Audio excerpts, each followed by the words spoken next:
عفوك إني من نور منجلاي. அல்லாஹுடைய தூதர் முஹம்மது ரசூலுல்லாஹ் ஸல்லல்லாஹு அலைஹி வஸல்லம் அவர்களுடைய ஒட்டுமொத்த வாழ்க்கையும் பிரச்சனைகளாலும் கவலைகளாலும் துன்பங்களாலுமே சூழப்பட்டது.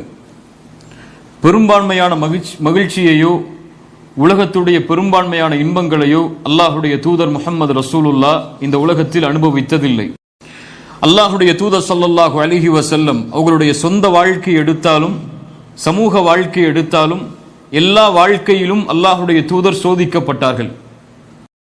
அல்லாஹுடைய தூதர் ஸல்லல்லாஹு அலைஹி வஸல்லம் அவர்கள் இந்த பூமியில் பிறப்பதற்கு முன்னதாகவே அவர்களுடைய தந்தை இந்த உலகத்திலே கிடையாது. ஒரு அனாதையாகத்தான் அல்லாஹுடைய தூதர் இந்த பூமியில் பிறந்தார்கள். அல்லாஹுடைய தூதர் பிறந்த சில ஆண்டுகளில் ஒரு தாயும் மரணம், அல்லாஹுடைய தூதருடைய தாயும் மரணமாகிறார்கள். அல்லாஹுடைய தூதர் பாட்டனாருடைய பொறுப்பில் வளர்க்கப்படுகிறார்கள். சில ஆண்டுகளில் பாட்டனார் அப்துல் முத்தலிபும் மரணம். அதற்கு பிறகு அல்லாஹுடைய தூதர் ஸல்லல்லாஹு அலைஹி வஸல்லம் அவர்களுடைய தந்தையின் சகோதரருடைய பொறுப்பில் செல்கிறார்கள். அவர்களும் மரணம், அபூ தாலிபும் மரணம். அல்லாஹுடைய தூதர் ஸல்லல்லாஹு அலைஹி வஸல்லம் அவர்களுடைய ஒட்டுமொத்த வாழ்க்கையிலும் இவர்களுடைய அன்பு பிரதிபலித்தது. இவர்கள்தான் அல்லாஹுடைய தூதருக்கு எல்லா சமூகமும் புறக்கணித்த பொழுது ஆதரவளித்தார்கள். செல்வத்தால் உலகமெல்லாம் தடுத்த பொழுதும் செல்வத்தை கொடுத்து அல்லாஹுடைய தூதருக்கு உதவினார்கள். யார்? அல்லாஹுடைய தூதருடைய மனைவி ஹதீஜா ரலியல்லாஹு அன்ஹா. அல்லாஹுடைய தூதர் இந்த பெண்ணை நேசித்ததை போன்று உலகத்தில் எந்த பெண்ணையும் நேசிக்கவில்லை. அப்படி நேசத்திற்குரிய மனைவியும் அல்லாஹுடைய தூதர் ஸல்லல்லாஹு அலைஹி வஸல்லம் அவர்களுடைய துன்பங்கள் எல்லாம் சூழக்கூடிய வேளையில் மரணம். அல்லாஹுடைய தூதர் ஸல்லல்லாஹு அலைஹி வஸல்லம் அவர்களுக்கு குழந்தைகள் பிறக்கிறது, ஆண் குழந்தைகள் பெண் குழந்தைகள் என்று. அல்லாஹுடைய தூதர் ஸல்லல்லாஹு அலைஹி வஸல்லமுடைய வாழ்நாளிலேயே எல்லா குழந்தைகளும் மரணம். அல்லாஹுடைய தூதர் தன்னுடைய கரத்தாலேயே எல்லா குழந்தைகளையும் கபரில் அடக்கம் செய்தார்கள், ஃபாத்திமா ரலியல்லாஹு அன்ஹாவை தவிர. இப்படி உறவுகளால் அல்லாஹுடைய தூதர் சோதிக்கப்பட்டார்கள். செல்வத்தால் அல்லாஹுடைய தூதர் ஸல்லல்லாஹு அலைஹி வஸல்லம் சோதிக்கப்பட்டார்கள். அல்லாஹுடைய தூதர் ஸல்லல்லாஹு அலைஹி வஸல்லம் எம்முடைய தலைவர், அவர்கள் சாப்பிடுவதற்கு 3 வேளை உணவு கிடையாது. அவர்களுக்கு இருக்கக்கூடிய உணவின் பெரிய அருட்கொடை தண்ணீரும் பேரித்தம்பளமும் தான். கந்தக்குடி யுத்தம், அகழ் போர் நடக்கிறது. பெரும் பெரும் சஹாபாக்கள் அல்லாஹ்வுடைய தூதரிடத்திலே வந்து முறையிடுகிறார்கள், அல்லாஹ்வுடைய தூதரை பசியால் வாடுகிறோம், உணவு தேவை. உமர் அவர்கள் வருகிறார்கள், யா ரசூலல்லாஹ், எங்களுடைய நிலைமை உங்களுக்கு தெரியவில்லை என்று தங்களுடைய ஆடையை உயர்த்தி காண்பிக்கிறார்கள். உமர் அவர்களுடைய வயிற்றில் ஒரு கல் கட்டப்பட்டிருக்கிறது. பசியை உணராமல் இருப்பதற்கு உமர் அவர்கள் இறுக்கமாக ஒரு கல்லை கட்டி இருக்கிறார்கள், சுமை இருந்தால் பசி தெரியாது என்பதற்காக. அல்லாஹுடைய தூதர் உமருக்கு முன்னால் தன்னுடைய ஆடையை உயர்த்தி காட்டினார்கள், 2 கல் கட்டப்பட்டிருந்தது பசியால். இதுவெல்லாம் ஏதோ வார்த்தைகளால் சொல்லக்கூடிய விஷயங்கள் அல்ல, இதுவெல்லாம் உணர்வுகள். ஒருவேளை பசிக்காக வாடியிருந்தால் எமக்கு தெரியும் அதனுடைய அருள். அல்லாஹுடைய தூதர் ஸல்லல்லாஹு அலைஹி வஸல்லம் அவர்களுக்கு தங்குவதற்கு விசாலமான வீடுகளோ, நாம் படுக்கக்கூடிய படுக்கைகளை போன்ற படுக்கைகளோ அல்லாஹ்வுடைய தூதருக்கு கிடையாது. உமர் அவர்கள் ஒரு முறை அல்லாஹ்வுடைய தூதருடைய வீட்டிற்கு வருகிறார்கள், அறைக்கு வருகிறார்கள். ஒரு அறைதான் அல்லாஹ்வுடைய தூதருடைய வீடு. அங்கே பார்க்கிறார்கள் சில பாத்திரங்கள் இருக்கிறது. அல்லாஹ்வுடைய தூதர் படுத்திருந்து எழுந்திருக்கிறார்கள். அவர்களுடைய முதுகில் கீழே படுத்திருந்த அந்த பேரிச்ச மரத்துடைய ஓலைகளால் அல்லாஹ்வுடைய தூதருடைய முதுகில் வடுகுகள் இருக்கிறது, தழும்புகள் இருக்கிறது. உமர் அவர்கள் அதை பார்த்தவுடன் அழுகிறார்கள், யா ரசூலல்லாஹ், கிஸ்ரா கைசரில் வசிக்கக்கூடிய அரசர்கள் எல்லாம் அவர்களுடைய நிலைமையில் வாழும் பொழுது எங்களுடைய தூதராக இருக்கக்கூடிய நீங்கள் இப்படிப்பட்ட நிலைமையா? அல்லாஹ்வுடைய தூதர் சொன்னார்கள், அமா தர்தா யா உமர் அன் தகூன லஹுமுத் துன்யா வலனல் ஆகிரா. உமரே, நீ பொருந்திக் கொள்ளவில்லையா அவர்களுக்காக இந்த உலகமும் எமக்காக மறுமையும் அல்லாஹ் வைத்திருப்பதை? அல்லாஹுடைய தூதர் ஸல்லல்லாஹு அலைஹி வஸல்லம் இப்படி எல்லா வகையிலும் சோதிக்கப்பட்டார்கள். அவர்களுடைய ஒட்டுமொத்த வாழ்க்கையும் சோதனை தான். பிரச்சனைகளாலும் சோதனைகளாலும் அவர்கள் வாழும் பொழுதே எல்லாவற்றையும் அல்லாஹ்வுடைய தூதர் சந்தித்தார்கள். அவர்கள் விரும்பக்கூடிய எல்லோரும் அவர்களை விட்டு சென்று கொண்டே இருந்தார்கள். ஒரு குழந்தையின் இழப்பை எம்மால் தாங்க முடியுமா? கொஞ்சம் உணர்ந்து பார்ப்போம். எமக்கு இருக்கக்கூடிய ஒரு குழந்தை மரணித்து விட்டதென்றால் தாங்க முடியுமா? அந்த குழந்தை கதறி அழுதாலே எம்மால் தாங்க முடியாது. அந்த குழந்தையை கபூரில் இறக்கினால் எப்படி இருக்கும் நம்முடைய உணர்வுகள்? அல்லாஹ்வுடைய தூதர் ஸல்லல்லாஹு அலைஹி வஸல்லம் அவர்களுடைய வாழ்க்கையில் நடந்த மிகப்பெரிய சோகமான அந்த நிகழ்வுதான் அல்லாஹ்வுடைய தூதர் அவர்களுடைய ஒரு மகனின் மரணம். அல்லாஹ்வுடைய தூதருக்கு 3 ஆண் குழந்தைகள். அப்படியா? 3 ஆண் குழந்தைகள். 2 ஆண் குழந்தைகள் ஹதீஜா ரலியல்லாஹு அன்ஹா அவர்கள் மூலமாக பிறந்தவர்கள். 3வது ஆண் குழந்தை அல்லாஹ்வுடைய தூதருக்கு மாரியா என்ற பெண்ணின் மூலமாக அல்லாஹ்வுடைய தூதருக்கு பிறந்தவர்கள் மதீனாவில் இப்ராஹிம். அல்லாஹ்வுடைய தூதருக்கு ஹதீஜா ரலியல்லாஹு அன்ஹா அவர்கள் மூலமாக பிறந்த குழந்தைகள் காசிம். இஸ்லாம் வருவதற்கு முன்னதாகவே பிறக்கிறார்கள். இஸ்லாம் வருவதற்கு முன்னதாகவே மரணித்து விடுகிறார்கள். 2வது ஹதீஜா ரலியல்லாஹு அன்ஹா அவர்கள் மூலமாக பிறந்த குழந்தை அப்துல்லா. இஸ்லாமை அல்லாஹ்வுடைய தூதர் அறிமுகப்படுத்தக்கூடிய சூழலில் மக்காவுடைய நேரத்தில் அப்துல்லா பிறக்கிறார். அப்துல்லா அவர்கள் மரணிக்கிறார்கள். 1.5 வருடம் அல்லது 2 வருடம் கிட்டத்தட்ட ஒரு அந்த குழந்தையுடைய குழந்தை இன்பமாக பார்க்கக்கூடிய அந்த காலகட்டம். அந்த நேரத்தில் அப்துல்லாவுடைய மரணம் ஏற்படுகிறது. ஒரு நபியுடைய மகனின் மரணம். அல்லாஹ்வுடைய தூதரை ஏற்றுக்கொண்ட நபித்தோழர்கள் சோகத்தில் மூழ்குகிறார்கள். அல்லாஹ்வுடைய தூதர் மிகுந்த கவலையில் வாடுகிறார்கள். பிறக்கின்ற குழந்தைகள் எல்லாம் மரணிக்கிறது என்ற ஒரு கவலையில். ஆனால் இந்த மரண செய்தியை அவர்களுடைய குடும்பம் கொண்டாடியது. இப்படி ஒரு குழந்தை மரணிக்கிறது, ஒரு மனிதாபிமான செயல் இல்லாத ஒரு காரியத்தை யார் செய்கிறார்கள்? அவர்களுடைய குடும்பத்தில் அவர்களுடைய சாட்சா உறவினர்களை செய்கிறார்கள். பக்கத்து வீட்டில் ஒரு மரணம் நடந்திருக்கிறது, பக்கத்து வீட்டில் அதை கொண்டாடுகிறார்கள். எப்படி இருக்கும்? அதுவும் தன்னுடைய மகனின் மரண செய்தியை அபூலஹப் மக்காவில் எல்லாம் சென்று அறிவிக்கிறான். முஹம்மது வாரிசை இழந்து விட்டார். புத்திர முஹம்மதுடைய சந்ததிகள் அழிந்து விட்டது. என்ன சொல்ல வருகிறார்? முஹம்மது மரணித்து விட்டால் அவ்வளவுதான், அவருக்கு பிறகு சந்ததி கிடையாது. அவருடைய செய்தியை கொண்டு போய் சேர்ப்பதற்கு அவர்கள் சந்ததிகளை கண்ணியமாக பார்த்தவர்கள். ஆண் குழந்தைகள் சந்ததிகள் கிடைத்து விட்டால் கண்ணியமாக பார்த்தவர்கள், பெண் குழந்தைகளை இழிவாக பார்த்த சமூகம் அது. புத்திர முஹம்மத் சந்ததிகளை இழந்து விட்டார் என்று தெருக்களில் அறிவித்தார்கள் மகிழ்ச்சியாக. எப்படி இருக்கும் ஒரு நபிக்கு? ஒரு தந்தையின் ஸ்தானத்தில் இருக்கக்கூடிய ஒரு மனிதருக்கு எப்படி இருக்கும்? அல்லாஹு அக்பர். மிகுந்த கவலை அல்லாஹ்வுடைய தூதரை சூழ்கிறது. தன் மகனின் மரணம் அது கொண்டாடப்படுகிறது காஃபிர்களால், முஷ்ரிக்குகளால். தன்னுடைய குடும்பத்தில் வாழக்கூடிய உறவினர்களால் கொண்டாடப்படக்கூடிய மரணமாக இருக்கிறது. இப்படி கவலையில் வாடக்கூடிய அல்லாஹ்வுடைய தூதர் முஹம்மது ரசூலுல்லாஹ் ஸல்லல்லாஹு அலைஹி வஸல்லம் அவர்களை அந்த நிலையிலிருந்து மீட்டு வருவதற்காக அவர்களுக்கு சிறந்த ஆலோசனைகளையும் சிறந்த அறிவுரைகளையும் கூறுவதற்காக அல்லாஹ் ரப்புல் ஆலமீன் குர்ஆனுடைய ஒரு சூறாவை இறக்குகிறார். ரசூலுல்லாஹி ஸல்லல்லாஹு அலைஹி வஸல்லம் அவர்கள் ஒரு முறை தங்களுடைய தலையை தாழ்த்தி இருக்கிறார்கள். முஸ்லிம் ரஹிமஹுல்லாஹ் அறிவிக்கிறார்கள். அனஸ் இப்னு மாலிக் அவர்கள் வாயிலாக தலையை தாழ்த்தி இருக்கிறார்கள். திடீரென்று அல்லாஹ்வுடைய தூதர் ஸல்லல்லாஹு அலைஹி வஸல்லம் சிரிக்கிறார்கள். இந்த நேரம் குழந்தை மரணித்த அந்த காலகட்டம். முகத்தை தாழ்த்தி இருந்த அல்லாஹ்வுடைய தூதர் நிமிர்ந்ததும் சிரிக்க ஆரம்பிக்கிறார்கள். சஹாபாக்கள் கேட்டார்கள், அல்லாஹ்வுடைய தூதரை நீங்கள் ஏன் சிரித்தீர்கள்? அல்லாஹ்வுடைய தூதருடைய கவலையை நீக்கிய ஒரு விஷயம் நடந்திருக்கிறது அங்கு. உண்மையில் இந்த சூறாவை ஒருவர் புரிந்தால், அல்லாஹ்வுடைய தூதருக்கு இறங்கிய அந்த செய்தியை புரிந்தால், உண்மையில் அவர் கவலையில் இருந்தால் விடுபட்டு விடுவார், மகிழ்ச்சியாகி விடுவார். உண்மையில் புரிந்தால் அப்படி அழகிய வசனங்களை கொண்ட ஒரு சூரா, குர்ஆனிலேயே சிறிய சூரா. குர்ஆனிலேயே சிறிய சூரா, பெரிய விளக்கங்கள் அல்ல, பெரிய வசனங்களை கொண்டதல்ல, பெரிய அறிவுரைகளை கொண்டதல்ல. அவர்களுடைய கவலைகளை முற்றிலுமாக நீக்கக்கூடிய 3 வசனம் தான். 3 சூறாக்களை உடைய குர்ஆனுடைய சூறாக்கள் எதுவெல்லாம்? 3 வசனங்களை உடைய சூரத்துல் அஸ்ர், சூரத்துல் கௌசர், சூரத்துன் நஸ்ர், இதா ஜாஅ நஸ்ருல்லாஹி வல் ஃபத்ஹ். அதில் ஒரு சூரா சூரத்துல் கௌசர். எல்லாரும் தொழுகையில் அடிக்கடி ஓதக்கூடிய சூரா. ஒரு நம்முடைய சமூகத்திலே குர்ஆனை ஓத தெரியாதவருக்கு கூட இந்த சூரா தெரியும். எல்லா தொழுகையிலும் சிறிய சூரா என்று ஓதினால் இதைத்தான் ஓதுவோம். குல் ஹுவல்லாஹு அஹத் அல்லது இன்னா அத்தைனாக்கல் கௌசர். இப்படிப்பட்ட ஒரு சூரா அல்லாஹ்வுடைய தூதருக்கு இறங்குகிறது அவர்களுடைய கவலையை நீக்குவதற்காக. இன்ஷா அல்லாஹ் இந்த வகுப்பு இந்த சூராவை பற்றி தான். இந்த சூராவுடைய அர்த்தமும் விளக்கமும் எமக்கு இப்போது கற்பிக்கப்படும். எம்முடைய மரணம் வரை இன்ஷா அல்லாஹ் மறக்காது. இதை உறுதியாக படித்தால் அல்லாஹ் ரப்புல் ஆலமீன் இதில் எமக்கு உறுதியை தருவானாக. பிஸ்மில்லாஹிர் ரஹ்மானிர் ரஹீம். அல்லாஹ் இறக்குகிறான், அல்லாஹ்வுடைய தூதர் சொல்கிறார்கள், அல்லாஹ் இறக்கிறான் இந்த சூராவை, இன்னா அத்தைனாகல் கௌஸர் ஃபஸல்லி லிரப்பிக வன்ஹர் இன்ன ஷானியக ஹுவல் அப்தர். அவ்வளவுதான். இதை ஓதியவுடன் அல்லாஹ்வுடைய தூதர் சிரிக்க ஆரம்பிக்கிறார்கள். அவர்களுடைய கவலை எல்லாம் நீங்கி விடுகிறது.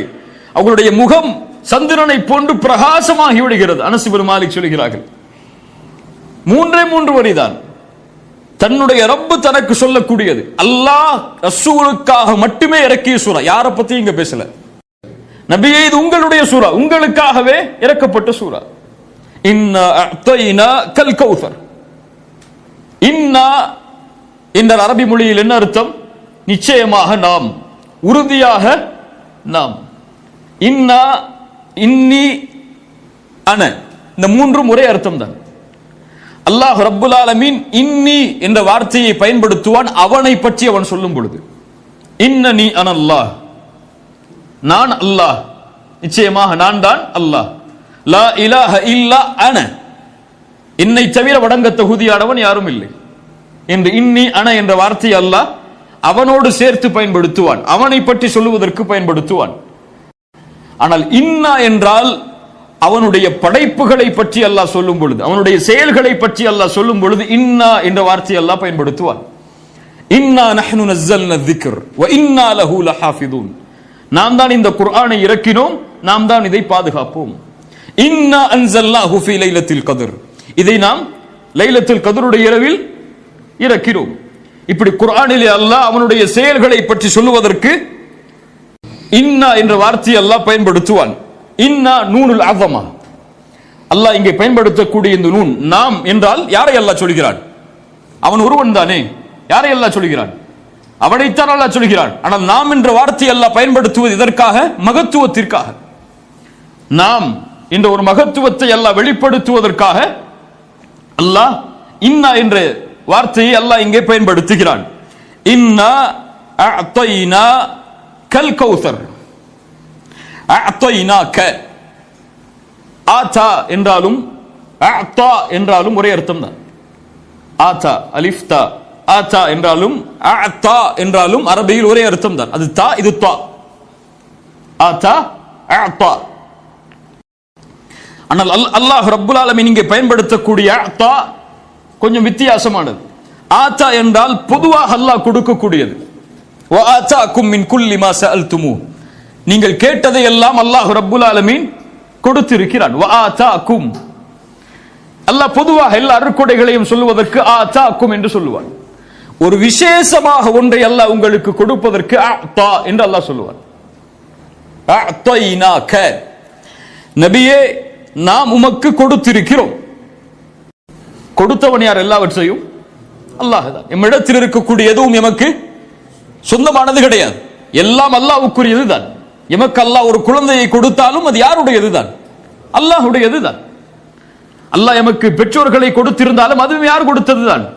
அல்லாஹ் கொடுத்தது தான். அவன் நாடவில்லை என்றால் கொடுத்திருக்க மாட்டான். அப்படியே இல்லையா? இயற்கையாக அமைந்தது இல்லையே. இயற்கையாக அமைந்தால் எல்லோருக்கும் அமையும். அல்லாஹ் ஒருவருக்கு கொடுத்து ஒருவருக்கு கொடுக்கவில்லை என்றால் அது அல்லாஹ்வுடைய நாட்டம். உங்களுடைய நிஅமத்தில் எதை நீங்கள் கணக்கிட்டாலும் அது வமா பிக்கும் மின் நிஅமத்தின் ஃபமின் அல்லாஹ், அது அல்லாஹ்விடமிருந்து வந்ததுதான். அஅதைனாக, அல்லாஹ் உங்களுக்கு விசேஷமாக ஒன்றை கொடுத்திருக்கிறான். அது என்ன? அல் கௌஸர். அல் கௌஸர் என்றால் கசுர், கசீர். எல்லாருக்கும் தெரியும் என்ன அர்த்தம்? கசீர், அதிகமானது. இன்னா அஅதைனாக அல் கசீர், அதிகமானவற்றை உங்களுக்கு நாங்கள் கொடுத்திருக்கிறோம். மொழி ரீதியான மொழிபெயர்ப்பு இதுதான். இன்னா அஅதைனாக அல் கௌஸர், அதிகமானவற்றை. அந்த அல் கசீர் என்றாலும் அதிகம் தான், அல் கௌஸர் என்றாலும் அதிகம் தான். அல் கசீருக்கும் கௌஸருக்கும் என்ன வித்தியாசம்? அல் கௌஸர் அதிகத்திலும் அதிகம், அதிகம் உருவாகக்கூடிய சோர்ஸ். அது அதிகம் அதிகமாகிக் கொண்டே இருக்கும். அதை அளவிடவே முடியாது, கணக்கிடவே முடியாது. அப்படிப்பட்ட அதிகமானவற்றை உங்களுக்கு நாம் கொடுத்திருக்கிறோம். இப்னு அப்பாஸ் ரலியல்லாஹு அன்ஹு சொன்னார்கள், அல் கௌஸர் என்றால் அல் கைருல் கசீர். மொழி ரீதியான அர்த்தம் அதிகமான நலவுகள். அல்லாஹ் என்ன ரசூலுக்கு அதிகமான நலவுகளை கொடுத்தான்? நபியே, உங்களுக்கு இந்த தீனை கொடுத்திருக்கிறோம். எத்துணை நபிமார்கள் சுமந்து வந்த தீன் அது. இப்ராஹிமின் தீன் அது. அல்லாஹ்வுடைய தூதருடைய பணியின் நோக்கம் என்ன? நபியை நீங்கள் அனுப்பப்பட்டது நோக்கம் என்ன? இப்ராஹிமுடைய தீனை முழுமைப்படுத்துவது.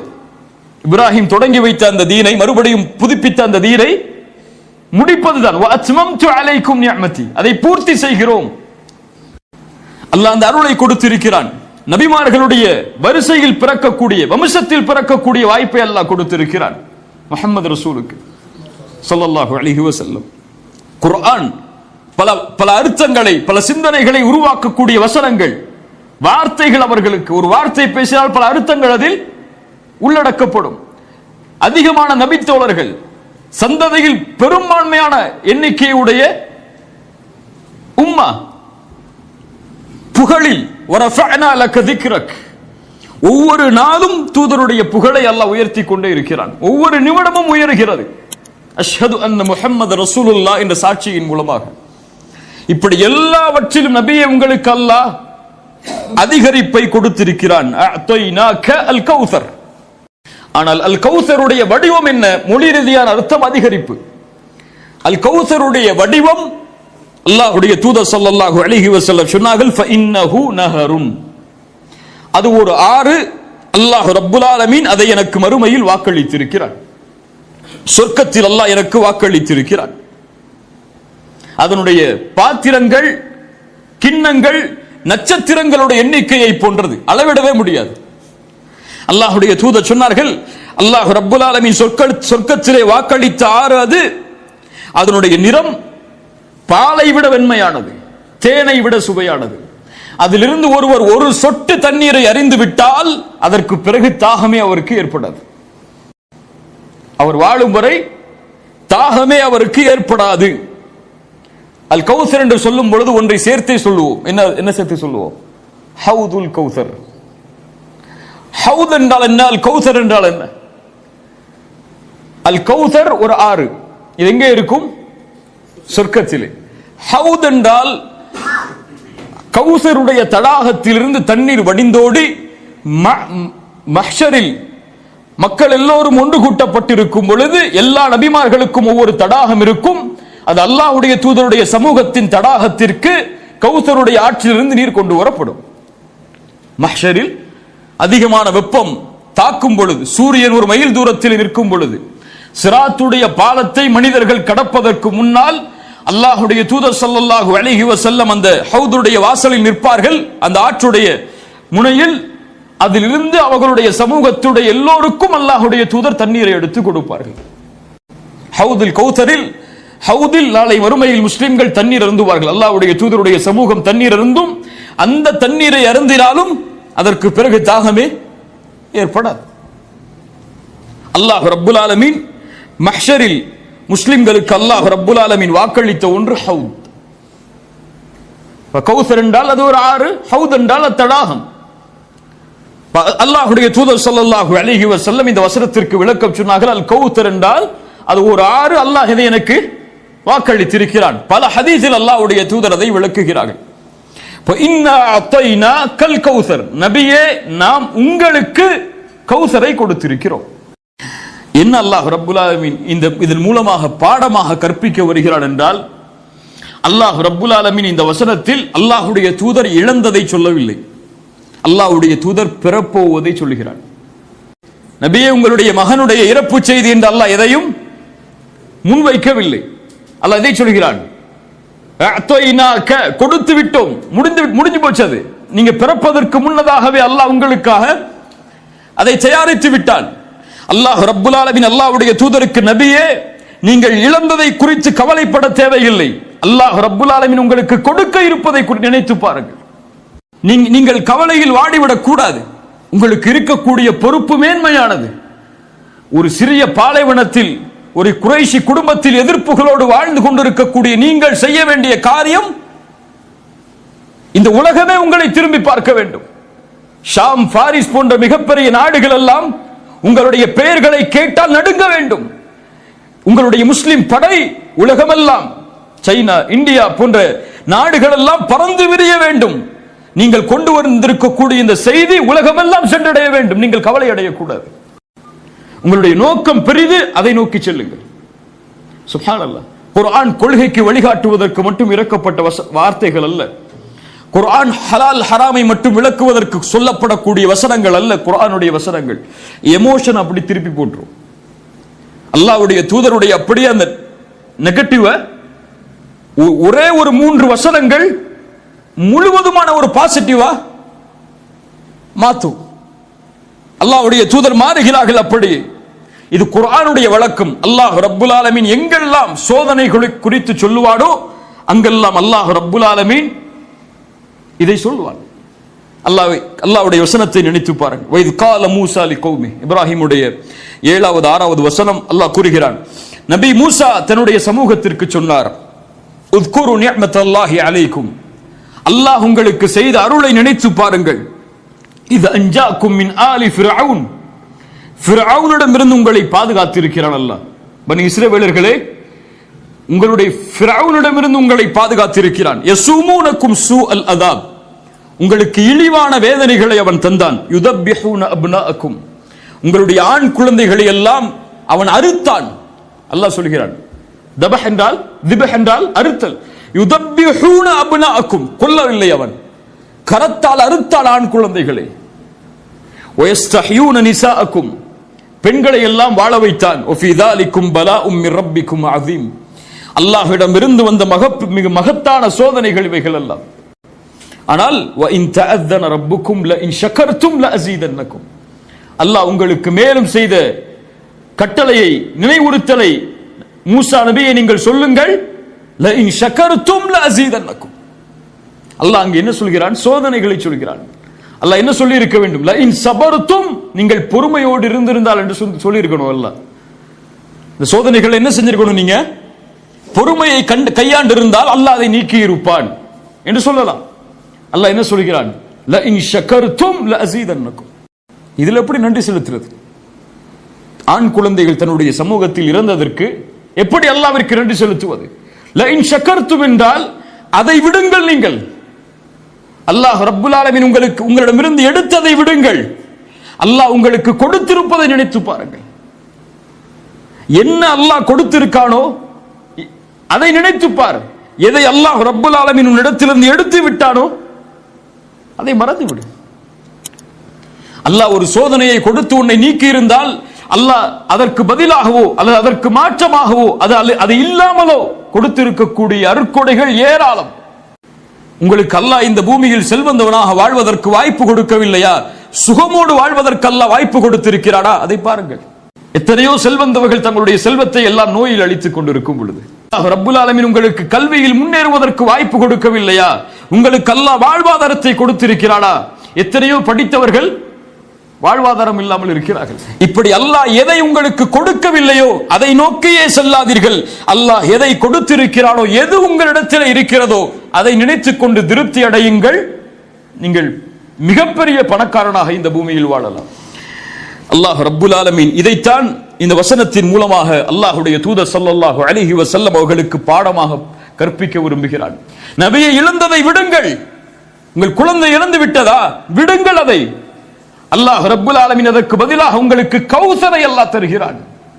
அல் கௌசர் என்ற தடாகம் உங்களுக்கு கொடுக்கப்படுகிறது. நபிக்கு கொடுக்கப்பட்டால் யாருக்கும் சேர்த்துதான், அந்த நபியின் சமூகத்திற்கும் சேர்த்துதான். தண்ணீரை யார் பயன்படுத்த போகிறார்கள்? நபியின் சமூகமும் தான்.